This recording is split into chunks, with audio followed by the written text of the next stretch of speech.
What's up, guys? Welcome back to another episode of the E for Explicit podcast. I'm Corey, and today you're going to watch me talk to Matthew Aliota, who is a professor at the University of Minnesota. He's a virologist, and he deals specifically with the transfer of viruses from animal species to humans or other animal species to other animals. So with everything going on with COVID right now, the new variants finally in the USA, I really wanted to talk to another virologist. I just recently spoke to Vincent Raccaniello, who was amazing on the podcast. You can check that one out in the link below in the description. But this one is it's updated, it's interesting, and it's kind of scary. Don't forget to like this video, hit that subscribe button, and hit that bell notification so you get notified every single time this face comes on your screen. Thanks for watching, and enjoy this episode of the E4 Explicit podcast with Matthew Aliota. Peace out. This episode of the E4 Explicit podcast is brought to you by Bravo Concealment. Bravo Concealment is known for some of the best high quality and concealable holsters on the market. Located in the great state of Texas, they offer free shipping and unlimited lifetime warranty on all of their products, and a 30-day money-back guarantee if you don't like the product. I've been using Bravo Concealment for my gun holsters ever since I got into guns, and the quality is by far, bar none, the top notch in the entire industry that I've seen. And right now they're doing a buy one, get one free, plus free shipping, the 30-day money-back guarantee, and a lifetime warranty. On top of that, you, my friends, will get 10% off of any product, of any purchase on their website by using Explicit10. Use the code Explicit10 and you'll get 10% off your entire purchase from bravoconcealment.com. What's up, guys? Welcome back to another episode of the E4 Explicit podcast. I'm Corey, and today we have Matthew Aliota, who is a professor at the University of Minnesota. And today we're going to talk more about the coronavirus, just viruses in general, and his point of view and his research and everything that he's kind of been doing his whole career into teaching and professionally as far as that goes. So thank you so much, Matthew, for coming on. I appreciate it. Yeah, happy to be here.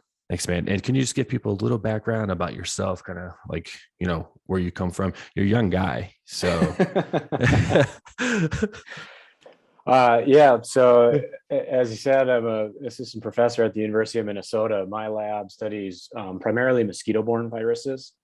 And so things like Zika and dengue virus, and we try to understand how viruses evolve both inside of the host, but as they are transmitted between hosts, to infect new hosts, to overcome intervention strategies, to evade the immune response, and to understand where new pathogens might come from and how they might spill over from animals in the wild to then infect humans as well. Right. Yeah, no, mosquitoes, man. People don't think about that. Mosquitoes are like, was it the West Nile virus or something like that? Came from a mosquito? Yep. West Nile virus is mosquito borne. Okay. Definitely. All right. Make sure I wasn't making that up. No.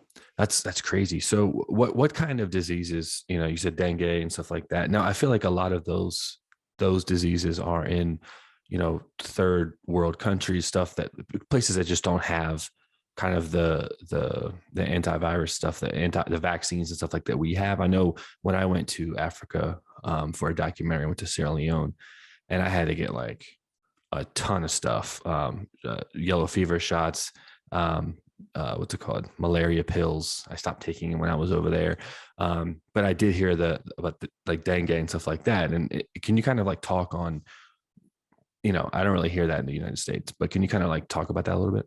Right. So these are really tropical diseases. Right. So they're confined to the equatorial tropics. And it has mostly to do with the mosquito that transmits them. So dengue, Zika, yellow fever virus, and another virus called chikungunya virus are all transmitted by the same mosquito species, which is called Aedes aegypti.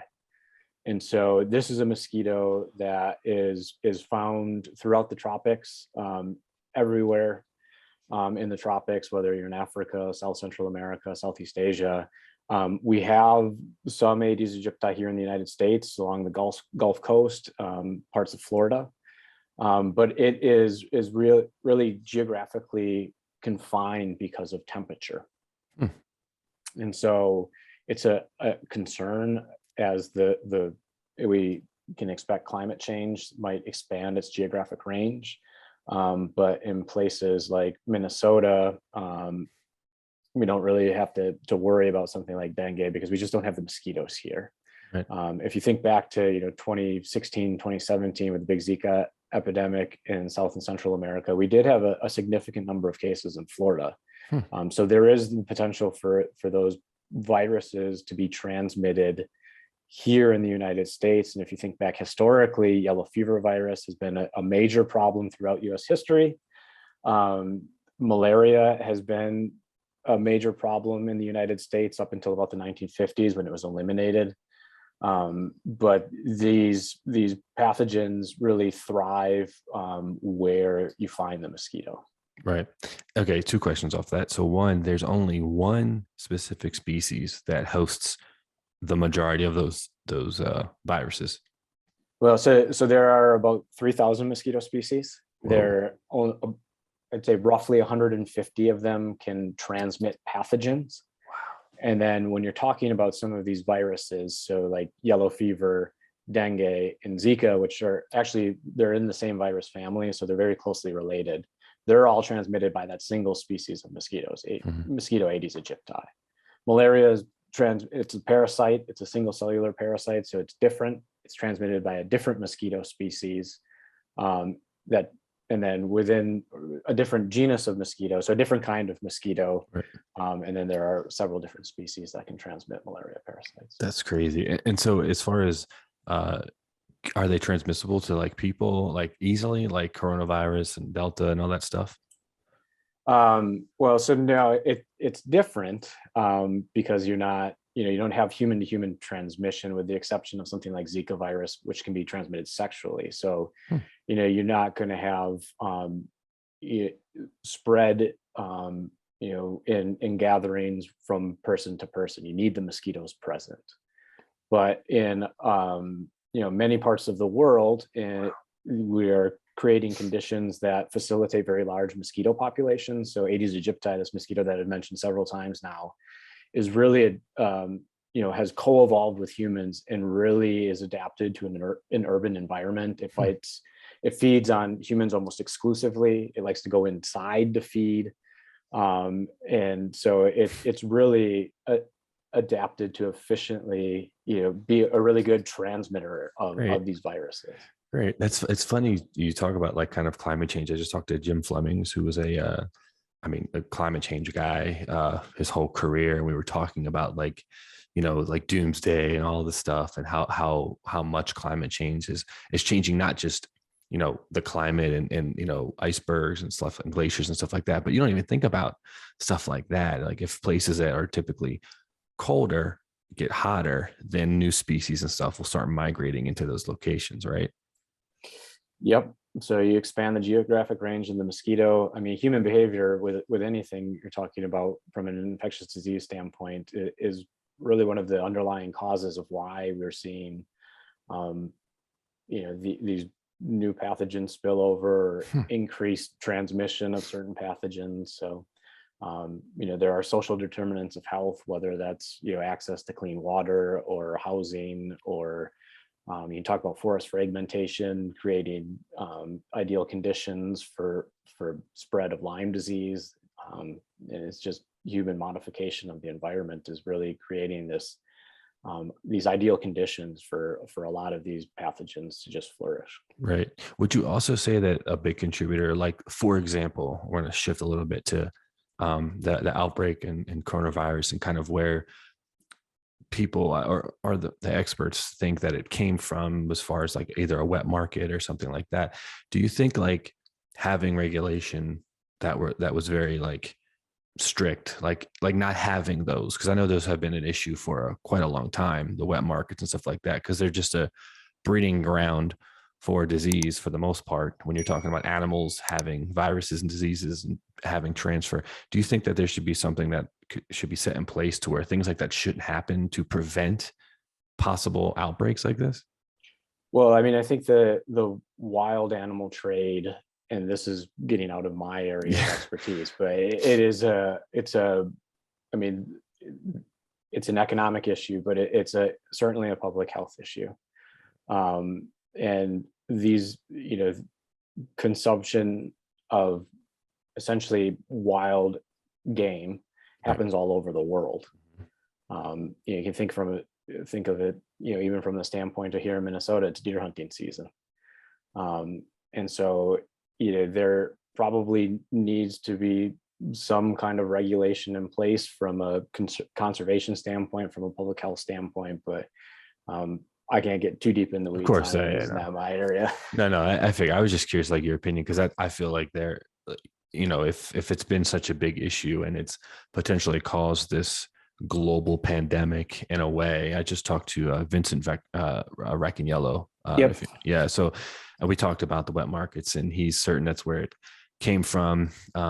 Even though there was like no bats in that wet market for like since 2017 or something, but we talked like in depth about that because it was a major issue, and if that's where it came from, then it's kind of like, why wouldn't you stop it? I know it's in China, it's around the world, but no.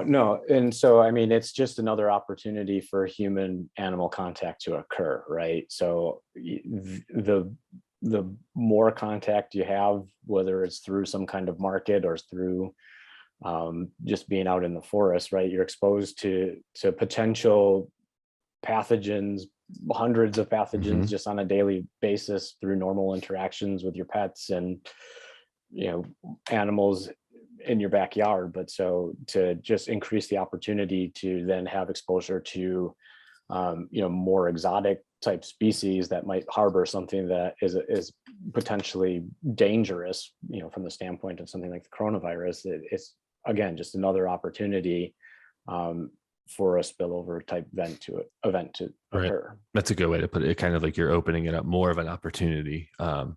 Whether it's right or wrong, it's just more of an opportunity for you to have interactions like that. That's a good way to think about it. I was actually going to ask you about, speaking of, like, do you know anything about like remember the mad cow disease? Yeah. That was crazy, right? I mean, but that's not like a wild animal. That's like cows. We were eating them, you know what I mean? So do you know anything about like that or what kind of caused that? Yeah. So that's a prion disease. What's that? So these are essentially misfolded proteins. So I don't know if if heard of chronic wasting disease in deer. Yeah, it's like is that the one when they kind of like go like it's like not rabies, but like they just go crazy and they look like zombie deer. Kind of. It's essentially a wasting type of disease. So wow. But it's a similar type of situation, and I think again that's not my area, but it's a different type of infectious agent than a virus. That's crazy. Okay, so can you tell me the difference between that and a virus then? So a virus is the genetic material is either DNA or RNA, so a nucleic acid. And so a prion is people used to, when they were first discovered, they called them slow viruses because they affected people for so long. It took years before you started to see the clinical manifestations of the disease. But they're not viruses. They're actually a specific type of protein that has gone wrong inside of the host, where it had a normal function but has changed in a way that then becomes pathogenic to the host. That's crazy. Jesus. All right. So I'm trying to like tune into my Vincent conversation of like, because he's a virus guy, and you're a virus guy. So we talk a lot about vaccines, which transparent, I'm fully vaccinated, just because I travel so much, and it's kind of, it makes sense. The data is like, that's the thing. I was kind of always like, I put my tinfoil hat on sometimes, and I'm like, there's not enough data yet. It's like they've been working on these things for a long time. Yep. So it's nothing new. It's not like they just made up a new vaccine in 12 months, So so I want to talk about vaccines in a minute, but what's your kind of, I've been kind of confused on how it's been handled as far as the general public. And I know there's over 300 million people in America. It's very hard to just pick one thing and then have everyone do it, right? So I told you before we started, I'm going to a Packers game, and I looked up their protocols. They don't have any. Uh, I can go to the game. I don't have to wear a mask. I don't have to be vaccinated. I don't have to show proof of vaccination. But then I looked at some other stadiums, and you do have to have proof of vaccination. You do have to wear a mask. You do have to do this. NBA, you have to, if I think it's from what I got from what I saw, is if it's inside, the regulation is different versus like outside a football stadium, you're pretty much out in the elements. Um, these super spreader events, I would assume that I thought we were going to have more huge cases after sports events started letting fans back in. You see these videos of college games, and it's like 100,000 students just drunk and just going crazy all over each other. I thought that they were going to, after that, have like these hotbeds all around the country. What's your opinion, or do you know any kind of data or anything of why that is or why that isn't? I mean, I think probably anecdotally that being outside helps a lot. So the virus is spread through aerosols. But when you're outside in the air, if you're next to an infected person that is shedding virus as there's cheering or talking, right, it's going to be very quickly diluted out by just the changeover in the natural air presence. That just doesn't happen the same way inside of a room or a building. Right. And I agree. I was worried initially when they started letting fans back into games that there would be, especially with college students, but I think a lot of universities now are, have vaccine requirements for the student population and faculty and staff as well. But I think it speaks to the power of, being outside, and that's a good way to mitigate risk. Right. Yeah, that's what I was talking to Vincent about, as far as like why wasn't early on, whether it's Fauci or Trump or whoever, talking about some of the basic things that could not just prevent, but kind of like help mitigate stuff like going outside, getting some sunlight, getting some vitamin D, exercising, being healthy, versus only solution was vaccination. You know what I mean? So that was kind of interesting. Well, so yeah, I mean, I think where the messaging could have been better and still could be better is to emphasize the need for a layered approach. So no one approach is going to be 100% effective. The vaccines are great, right? They, in all likelihood, will prevent severe disease, will prevent hospitalization at a very, very high rate. There is some waning immunity, and now we need boosters. And so there is some risk of breakthrough infection. So they're not 100% effective. But if you then layer on top of that activities where you're outside, or if you continue to wear a mask indoors, then you start again moving the needle back to being closer to 100% effective. And so I agree that the messaging could have been far better in terms of this is the only way, instead of talking about how we need a layered approach. Right. Yeah. And it's funny because talking to you here, and you say that Vincent literally said basically kind of the same thing of the messaging should have been a little different, and kind of telling everyone all of the options and doing it together at the same time is the best choice. Because, the mask thing too, if I'm vaccinated, do I have to wear a mask? If I'm not vaccinated, I should wear a mask. Like, when can I stop wearing a mask? And everywhere Vincent tells me, he's like, I think you don't have to wear a mask if you're vaccinated, but you should, because it'll help prevent the spread. And honestly, there's so much misinformation about masks in general, man, because I always thought, like, I always heard on podcasts and on TV, oh, well, the virus is so small, it's going to go right through your mask anyway. So what's the point? And then Vincent's like, well, no, you don't really give out any kind of like naked viruses. It's going to be in a little water bubble or something like that. And that is what's going to catch it. I had no idea that was real. So do you have any kind of insight on why people should still wear masks? Because I think they should, for the most part.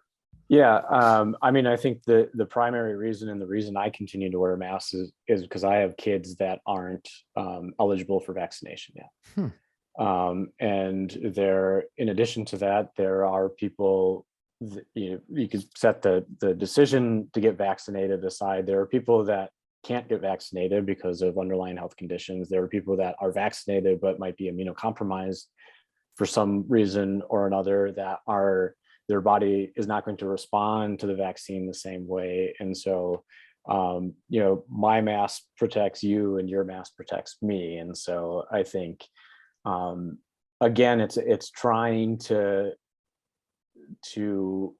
give the vaccines time to do the job that they were designed to do. So we're if you look at the data from around the country, we're back in kind of a danger area in many states around the country in terms of the number of cases and hospitals being overwhelmed. I mean, their federal healthcare workers were sent to Minnesota this past week to help out because of ERs and ICUs being just overloaded and staff shortages. And so, Really? yeah. What? I didn't even know that. I heard there was some like hot, but I've literally, it's almost like, the classic American mindset, something tragic happens and in 24 hours the cycle's like moved on. I feel like I'm almost at that point where I don't even, especially now that I'm fully vaccinated, I rarely think about it. But then I didn't even realize that a lot of states, or some states, are having, I know there's hotbeds throughout the country, but they're not where Yep. I'm at. So I don't really, I don't think they are. I'm in Colorado. So it was in the beginning, it was. Yeah. Colorado was really bad. Yeah. I didn't know that. Is it because maybe it's starting to get cold? I know we're going into winter. Yeah, I think that has fueled some of the increase in the number of cases that we've seen recently, is the change in the weather and people going inside. I Mhm. think part of it is that people have just either become numb to the reality Right. of COVID and have grown tired of trying to follow intervention strategies. Again, it's a human behavior type situation that I mean makes everything in public health complicated. Right. Do you think this is going to be like a seasonal flu now, like where it's going to come back every year? Yeah, we're never going to totally eliminate COVID. It's not going to ever go away completely. And that's has a lot to do with that it's something that originated in wild animals. So there's potential for it to cycle outside of humans and spill over back into humans. But I think this is something that we'll have to contend with for the foreseeable future. And at some point in time, I think mostly everyone will be exposed. And I think the important question is, do you want to be exposed having vaccine-induced immunity? Right. Or you want to risk just trying to fight it off? Right. Okay. That actually sparks a question I have. So I talked to, I don't know if you know, she's Rebecca Katz from Georgetown University. She's on Biden's COVID task force now. I talked to her in like, this was December of 2019. And then I talked to her in February 23rd, I believe it was, of 2020, literally like the week before shit hit the fan and everybody it was locked down. And she was literally just like, I thought she was like Miss Cleo, man. She was like predicting the future. She was like, oh, don't be surprised if schools are shut down for forever or for a while and masks are going to be normal. And I'm like, you're crazy, Rebecca. That's never going to happen. I have a bunch of holsters from Bravo, and one of them is the inside the waistband holster. So this goes inside the waistband if you want to conceal carry. Also, swap it out here, outside the waistband. So this outside the waistband is actually like hella thin, and you can see kind of like how close to the body it can get. You could take this on the range. You can probably conceal this and comfortably do it with a hoodie over top or whatever. If you want to open carry, it's up to you. They also send out mag pouches, right? So you can throw in an extra mag. You're going to the range. You don't have to unload and reload every single time. You got a little hollow point moment. They come in handy if you're on the range, like I said, or if you're concealed carry and you're one of those people that are gotta have a lot of mags or whatever. Whatever your cup of tea is. They also send you these really cool pamphlets. They go into great details in these brochures of how to wear things properly, safety mechanisms, and all the features that all of these holsters have as well. So they really focus on educating their customers, which when it comes to guns, safety and education are number one. They don't have any left-handed holsters except for the Glock 19. I'm a lefty, but the right-handed holsters are so dope and they're so comfortable and concealable that I don't really give a shit. Just learn how to shoot with my right hand. And right now they're doing a buy one, get one free plus free shipping, the 30-day money-back guarantee, and a lifetime warranty. On top of that, you, my friends, will get 10% off of any product, of any purchase on their website by using Explicit 10. Use the code Explicit10 and you'll get 10% off your entire purchase from bravoconcealment.com. Sure enough, it happened. But one thing we talked about was the kind of like the how it spread.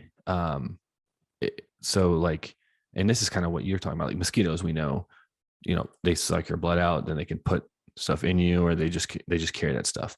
When it comes to like a virus jumping from an animal to a host or another animal or a human, how does that happen? Is it because we ate that thing, or it bit us, or it's just around us? Like, how does that happen?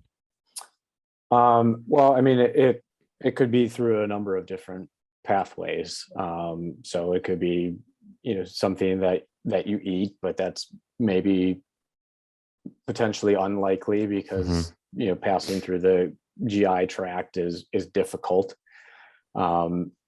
It could be through some kind of aerosol contact, which is how SARS-2, the virus that causes COVID, is spread. It could be because you're butchering an animal and you accidentally cut yourself and there's exchange of blood and body fluids, which I think everyone now believes is how HIV originated in the human population. And so it depends on the specific virus that you're talking about, but there are multiple different pathways that could facilitate a spillover type of event. Wow. Okay.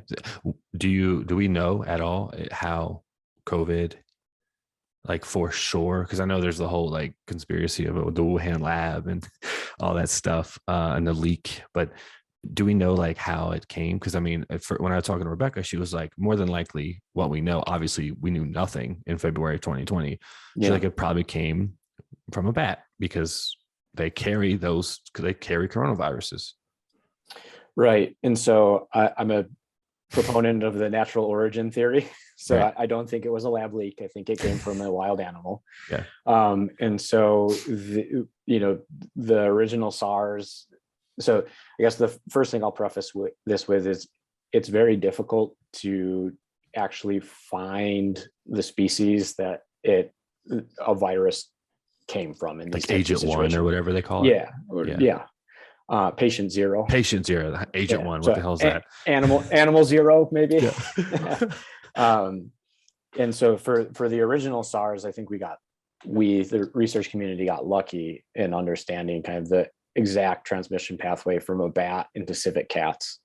So we may never know where SARS-2 came from, but it's related. Its closest relative is a coronavirus that they found in bats.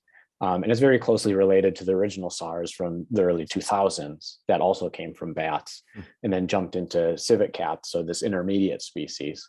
And so we know civet cats, and they're called raccoon dogs, were sold at the market in Wuhan. And I think right now that's maybe the best guess at where it came from. Right. And so, yeah. Yeah, no, I mean, honestly, that made sense when she told me. And then of course everything happened. And what kind of threw me for a loop a little bit was when Trump was the president, everyone thought the Wuhan lab thing was a crazy conspiracy. And then when Biden got into office, he actually investigated that theory. I never heard of a conclusion or anything, but Vincent was telling me that he knows the woman, I don't know how's her name, that runs that facility. And he was saying there was actually like no facility in China that had that, like this virus in the actual lab for it to even leak anyways.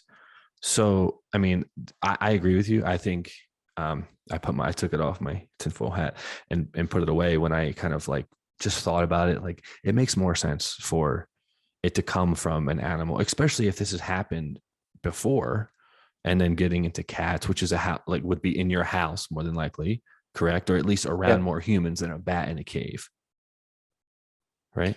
Right. So we're not talking about domestic cats. So civet cats are essentially a wild animal that Right. is consumed. But I think part of what you're talking about speaks to more towards. So I think there, you know, I don't think the possibilities of where it came from are equally likely. I think it's fine to, lab accidents happen. Mm-hmm.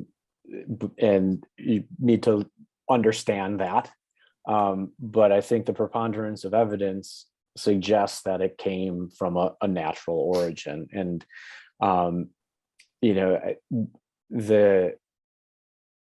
the way that the virus is transmitted and how it has transmitted to other animals, right? So it's not going to be something that's in a petri dish in the lab, Right. to be able to jump out, infect a person, and then that person is going to be able to spread it so efficiently. There needs to be some evolution in between that takes place. Yeah. And so I think typically in these types of situations, viruses that tend to do this kind of spillover are generalists in what they infect. Right. And so there's, I think now compelling evidence to suggest that this virus SARS-2 is a generalist. So there have been infections in mink farms in the Netherlands and parts of the United States, and we've seen rapid evolution and adaptation to mink. There's spillover into deer in the United States, and I think evidence to suggest that it's spread among deer. And then if you think about the outbreak exclusively in humans, we've had this original virus that caused the outbreak in 2020 infect a significant number of humans that have now been replaced by this Delta variant that is even more adapted for transmission and spread among humans. And so that suggests that there has been further adaptation to human infection. This is evolution. Yeah, right. So that's I'm glad you put it that way, because you put it in layman terms, because I think a lot of people they hear Delta and they're like, oh, like there's reports of it being more lethal and more, or not, no, less lethal, but more contagious.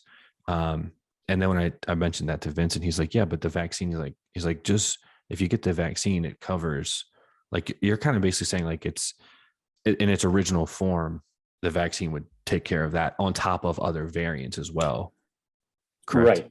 Yep. We have, there is evidence that shows that the vaccines work just as effectively against Delta. Right. There, is nothing to suggest right now that the vaccines that we currently have wouldn't work against.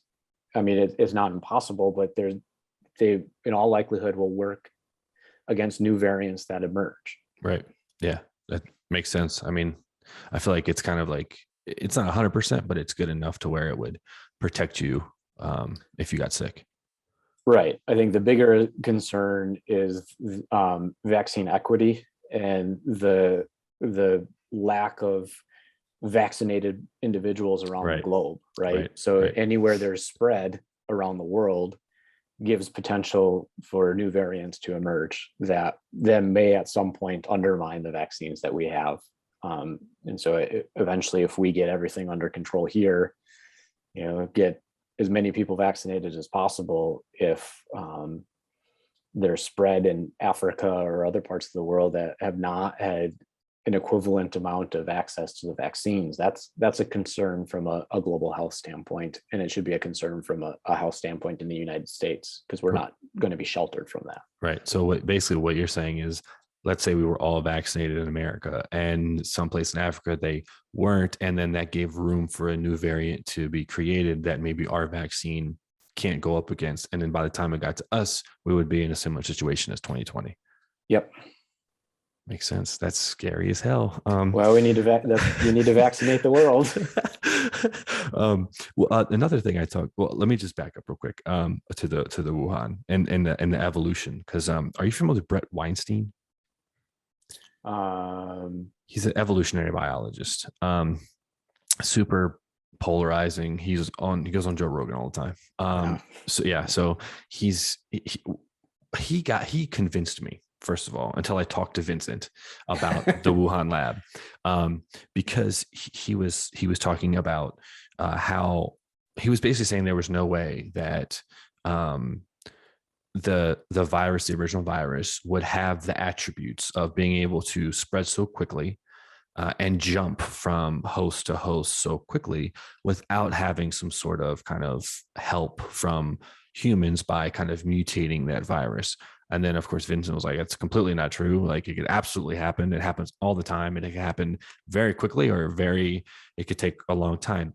So he convinced me otherwise. But is that kind of, would piggybacking off of what Vincent said, is that accurate to where you would agree that that can actually happen? Oh, absolutely. It can happen. And I think, to the other point, transmission for most viruses is a black box.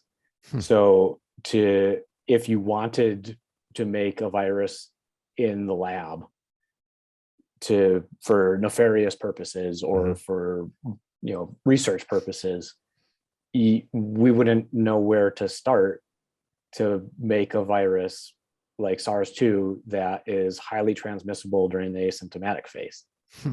And if someone tells you otherwise, I think they're not being completely honest with you. Right. Yeah. Oh, that's kind of what he's also an evolutionary biologist, and that Vincent was like, well, that kind of, he's not a virologist. Like, he doesn't do this every single day. It's almost like an opinion. And there was no data to back that up. It was kind of like a hypothesis and like opinion. But what do you mean by black box? Can you kind of just circle back on that? Like, what do you mean we wouldn't be able to know where to start?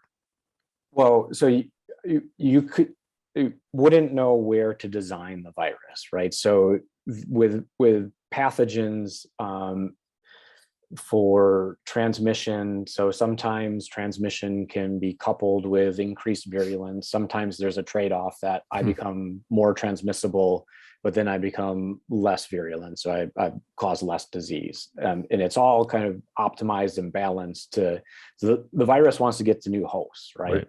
And so however it does that, it's going to evolve in that direction to make it as transmissible as possible. And so to say that, like, if I wanted to make a virus, and you can do this in the lab, you can make viruses to understand concepts related to how they evolve and how they get transmitted, using molecular biology and genetics. But to say all I need to do is introduce this mutation, I don't think anyone can possibly know that, you make a single mutation or a series of mutations that is going to make this bat virus suddenly into SARS-2. Right. So if you look at the phylogenetic tree of the relationships between the coronaviruses, so the virus that SARS-2 is most closely related to, the bat virus, so they're 96% similar. But that doesn't mean that there's a 4% like segment of the genome that you can just say, if I take this out and replace it with something else, it's going to make SARS-2. Those mutations, those differences are spread all over the genome. And so to know which combination of them need to be changed, it is just impossible to know from like a predictive standpoint. Like, we can go back, and there's a paper that just came out looking at the original version of the virus and now Delta, and looking at the mutations that have occurred as Delta has taken over. And then you can go back with systems and say, okay, well, it was this mutation is why Delta is more transmissible, or likely this mutation played a role in increasing Delta's transmissibility. Right. That makes so much sense. That actually makes more sense than what, I mean, we didn't really dive into it. And Vincent, he just kind of was more angry of like, that's not even true. But that makes sense, because like that's, you can't, like, so you're saying someone can't just, oh, I have this little injection that I'm going to give this virus and know for a fact that it's what it's going to do, if anything, or the directory that it's going to take, correct? Right. So, the original SARS from the early 2000s, which is really closely related to this virus. So that that virus didn't cause a pandemic in all likelihood because most people didn't start shedding virus until they were really, really sick. And so that virus replicated in the lower respiratory tract. So it wasn't really very good at getting out of people, basically. So it wasn't very transmissible. It wasn't very transmissible until you were very, very sick. And so then you'd be in the hospital and there's not this, whole population to expose. Right. You're quarantined, you're blind. Yeah. So with SARS-2, it replicates in the upper respiratory tract. It replicates really efficiently before you start showing any symptoms. So the difference is that you're out walking around at the mall, right? So we picked out where you're inside walking around at the mall, and you're exposing a lot of people potentially before you even have any inclination that you're sick. And so to try to, understand, well, how do you get a virus to do that is just, it's near borderline impossible. Yeah. That's so crazy. I knew SARS, the first one, back, in the early 2000s. I didn't know, because I thought about that when this one came out. I'm like, why didn't that pop off like this one did? And I didn't know that it was because it was basically harder to transmit, and then by the time you were transmitting, you were in the hospital. That's crazy. Yeah, I mean, I think Dr. Fauci has said it multiple times. This is like the worst case scenario: a virus that is asymptomatically spread. That you can talk about the mortality rate all you want, but when you're talking about a denominator of millions of people, even a 1% mortality rate is a lot of people dead. Right. It's a worst case scenario of something that is going to be spread asymptomatically, but still causes a significant amount of disease. Right. So it wouldn't be as bad if it wasn't killing people and it wasn't as lethal, even though it was spreading so fast and wide. Yeah. Right. That's crazy. So it's basically the best of both worlds. Yeah. Okay. So the other thing I talked about, what's her name? Rebecca Katz which we talked about with polio and all these other diseases that we kind of like got rid of, like with the herd immunity. Mm-hmm. And I've heard Fauci mention it before. We need to get to whatever percentage it is to get herd immunity. Is that even possible at this point? And I feel like, I don't know if 75% of the country, I know 75% of the country is not vaccinated, I think, but is there a point where we do get herd immunity where all the people that are like, I'm not getting vaxxed, will be safe? I mean, so the concept of herd immunity is difficult. Right.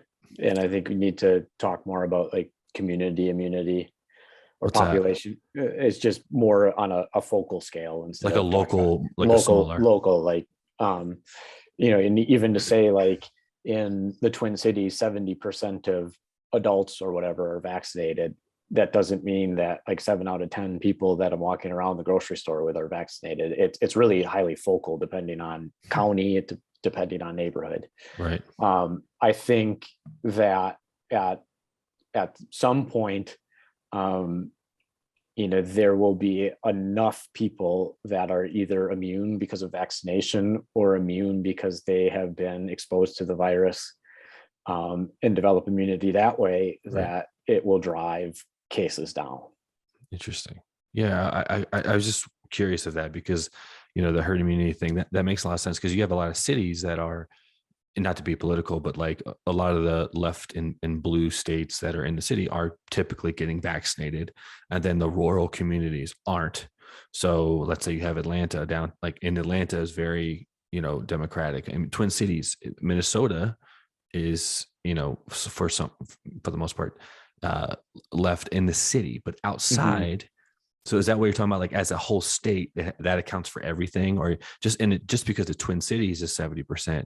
I mean, you have a vast majority of the entire state that it doesn't fit into that category, if that makes sense. Right. Yeah. And if you just look at the case data in the state of Minnesota by county, so Hennepin Ramsey County, which is part of the Twin City, the metro area suburbs, is highly vaccinated and has had the slowest case growth over the past couple of weeks as our case numbers have basically skyrocketed.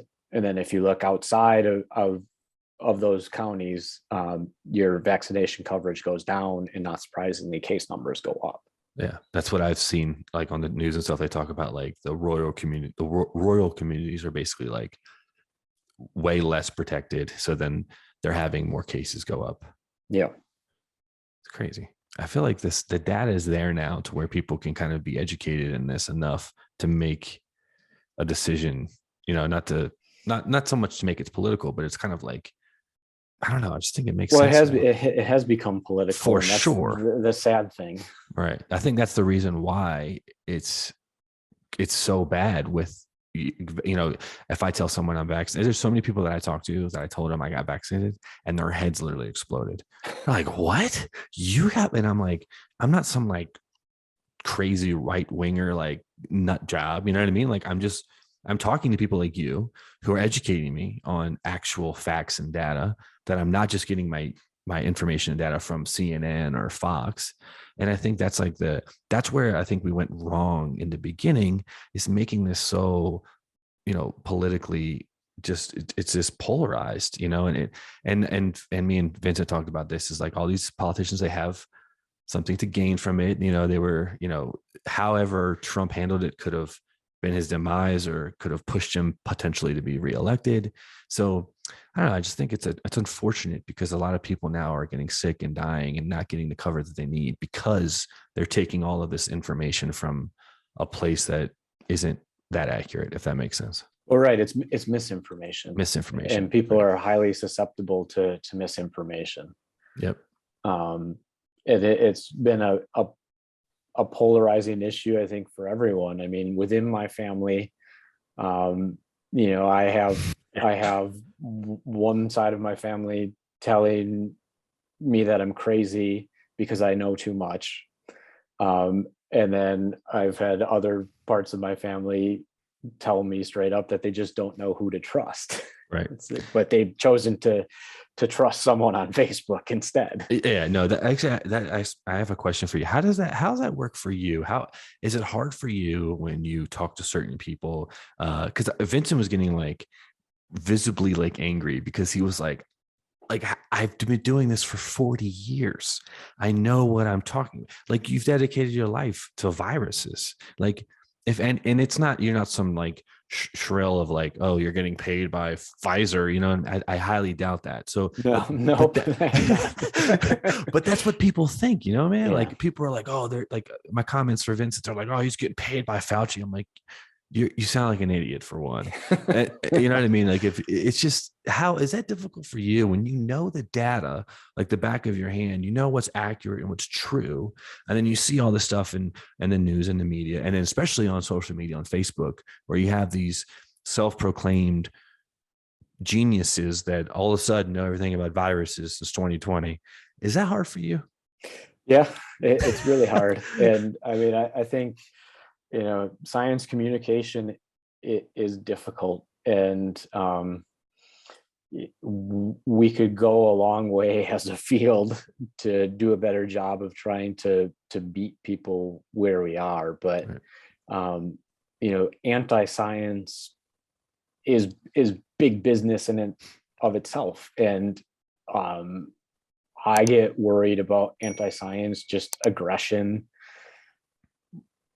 in general as part of society. And now we're seeing it play out in, you can, whatever politician or whoever, saying, undermining vaccine campaigns or whatever. It's like, well, why are you siding with the virus? Right. Literally. Yeah. That's what kind of what Vincent was saying about like was it Abbott in Texas and DeSantis? Yeah, DeSantis in Florida. And it's like, you're making these decisions. You're not like, that's a good way to put it. You're siding with the virus versus siding with trying to save people's lives. People you're supposed to be protecting. Right, yeah, that's crazy, man. But yeah, I just was curious of like how, as someone who knows what the hell they're talking about legitimately, you know what I mean? Not just like you didn't get your degree from Facebook or Google. So that must be very difficult. Yeah, it's hard to navigate day-to-day life. Yeah, I bet, especially with family, because I'm the same way. Of half people I know are like, "You're crazy, man. What are you doing? You're gonna have an arm popping out of your head. The government's gonna track you now." I froze. right? Yeah. Okay. Oh, I'm back. yep. I was gonna say, I think if they wanted to track me, they could just track me Yeah, you on my should phone. carry it around your cell phone. Yeah. They don't need to inject me with something to track me. My God. One more question. I'll let you get out of here. So I asked the two virologists that I talked to, first, Rebecca, I said, what's your biggest fear? She told me influenza, obviously something similar to the Spanish flu, that killed a lot of people. And then oddly enough, Vincent told me rabies. And I was like, what? He's like, yeah, because he's like, we have vaccine for and stuff like that, and you can prevent it. But if you get it, you're dead. Like is what he told me. So Yeah, which I thought was odd because I'm like, rabies, I don't even think about that shit. You know what I mean? It's like, it's a raccoon type situation. I don't think of it as like a epidemic. As no, like I don't. I guess Spanish you got the context of the question wrong, but well, because yes, yours? I agree. Rabies is a very scary virus. Yeah. But I don't think it's going to cause a pandemic. Take us out. Yeah. Right. What's yours? So for what might be the next pandemic, what keeps you up at night? What's like, listen, like is the scariest thing for me. So I work on these viruses that have epidemic and pandemic potential, and we too often, as a public health community, as a research community, are always in a reactive position. So it spills over, causes an epidemic, and we're left to scramble. Right. I thought Zika might have changed that a little bit, and then was disappointed when SARS-2 happened. And if you go back to the early timeline of March 2020 and the missteps from a public health standpoint and the messaging, and I worry, and although, with the number of people that have died, is stunning and shocking that we learn our lesson again, but I'm afraid that we're going to enter into some level of complacency again and not take the steps necessary to do pandemic preparedness correctly. So then when whatever comes next, and there will be something that comes next, we're going to be left being reactive again instead of proactive.